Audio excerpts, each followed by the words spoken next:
Dear friends, many of us feel imprisoned in behavioral patterns we can't break free from. We see time and again the way we deal with events, people, and changes in our life are always the same. As if we are typecast by our personality and cannot find freedom of expression, let alone true freedom of being. Often we project our perceived problems onto others, causing disharmony and negative life situations. Although these life experiences help us gain self-awareness, our natural egocentricity creates a prison-like reality for us. We become prisoners of our own ego. Usually, we accept what our senses show us, what has known limitations and properties, what we can predict and experience. Indeed, all that is part of our natural world, and we wouldn't want to reinforce the ego or be bound by our continually changing emotions and thoughts. So, dear friends, how do we break free from the prison of our ego to find the freedom of the soul?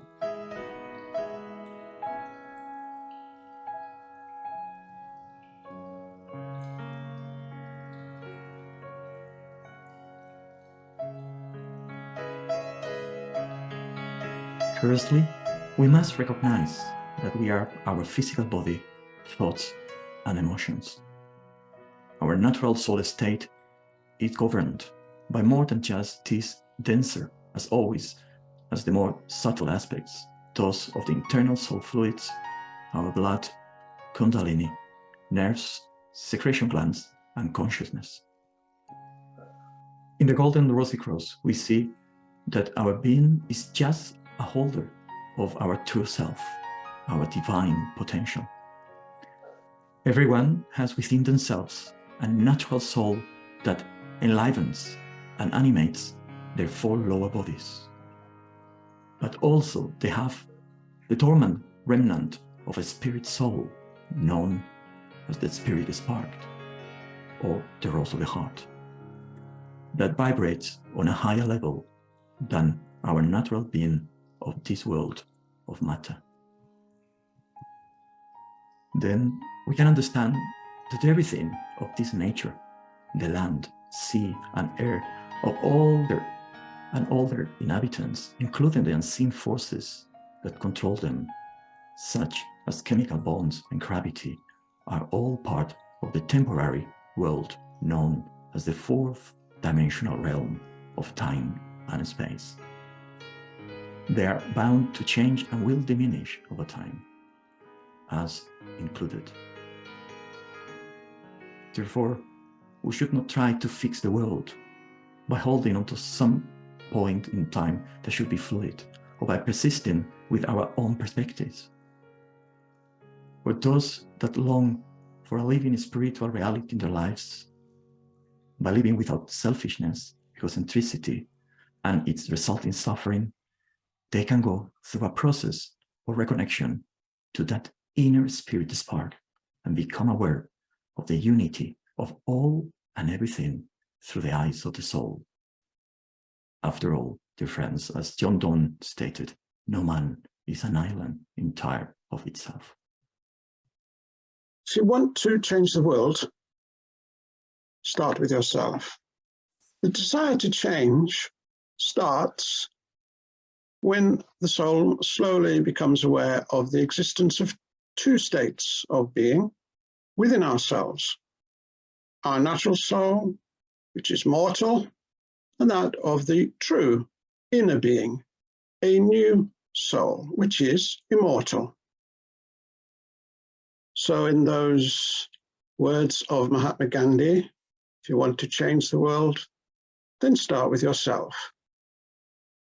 This realization becomes a reality in us, resulting in the never-ending suffering as we endure countless incarnations in our microcosmic system. Through this suffering, we become aware of our selfishness and that our egocentric desire to force things in the realm of our materialistic existence typically ends poorly. We then gradually become seekers, and eventually we understand that we have a natural soul that's driven by the ego and a true soul that gradually awakens. This could be expressed by the idea that the natural soul decreases as the true soul increases, which results in our decision to walk the path of liberation. The anguish of the true soul to once shine in our microcosm is the driving force in desire to walk a spiritual path. This anguish of the new soul causes an intense conflict within the natural soul to retain control over our existence, even though we realize this materialistic existence is but an illusion which eventually disappears in the mists of time.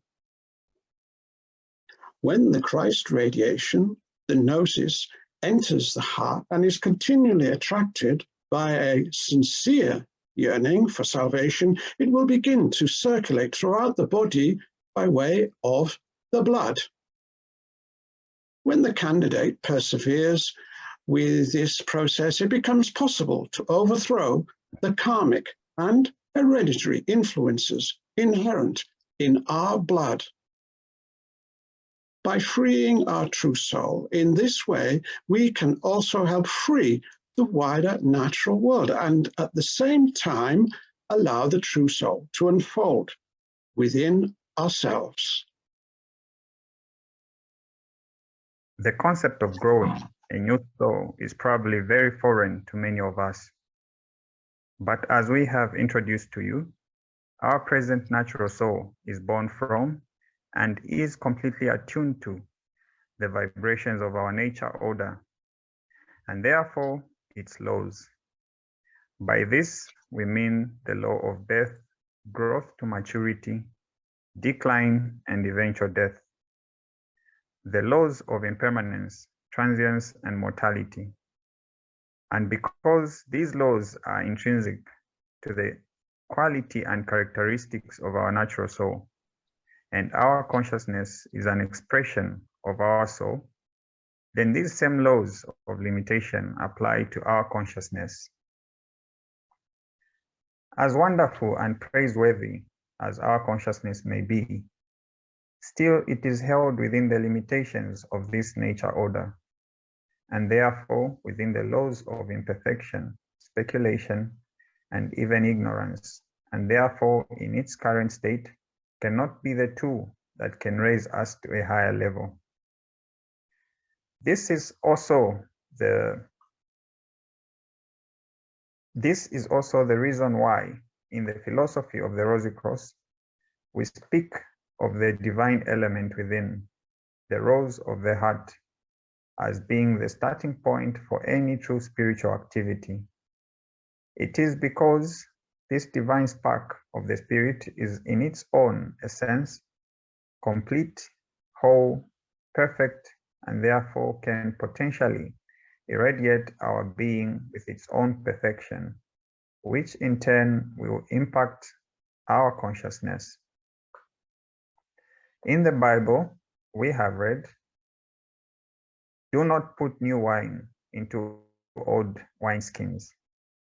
Dear friends, here we are confronted with the reality of our own natural state.